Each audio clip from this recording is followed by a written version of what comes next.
വിനാശകാലെ വിപരീത ബുദ്ധി. ഇന്ത്യയിൽ ജനകോടികൾക്ക് ഏറ്റവും അധികം പ്രത്യാശ പകർന്ന വാക്യങ്ങളിലൊന്ന്. തിരഞ്ഞെടുപ്പുകൾ ഇനി ഉണ്ടാകില്ലെന്ന് പേടിച്ച കാലത്ത് നിർഭയം ഈ വാക്കുകളിലൂടെ പ്രതീക്ഷ പകർന്നത് ജയപ്രകാശ് നാരായണൻ എന്ന ജനനേതാവാണ്.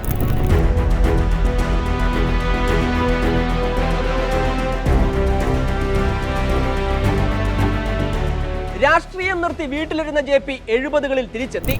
1973 ഡിസംബർ അഹമ്മദാബാദിലെ ഒരു എഞ്ചിനീയറിംഗ് കോളേജിൽ ഹോസ്റ്റൽ ഫീസ് കൂട്ടിയതിനെതിരെ ഗുജറാത്തി വിദ്യാർത്ഥികൾ ആരംഭിച്ച നവനിർമ്മാൺ പ്രക്ഷോഭത്തിലേക്ക് JP എത്തി.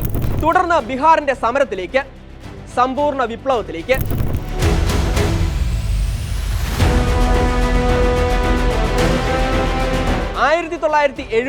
ജൂൺ അലഹബാദ് കോടതിയുടെ വിധി വന്നു.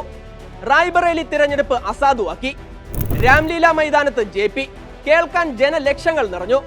തുടർന്ന് അടിയന്തരാവസ്ഥ. JP അറസ്റ്റ് ചെയ്യാൻ പോലീസ് എത്തി. ഗാന്ധി പീസ് ഫൗണ്ടേഷന്റെ രാധാകൃഷ്ണൻ JPയോട് ചോദിച്ചു, അങ്ങേക്ക് ജനങ്ങളോട് എന്തെങ്കിലും സന്ദേശമുണ്ടോ? JP അരനിമിഷം ആ മുഖത്തേക്ക് നോക്കി. എന്നിട്ട് പറഞ്ഞു, വിനാശകാലെ വിപരീത ബുദ്ധി.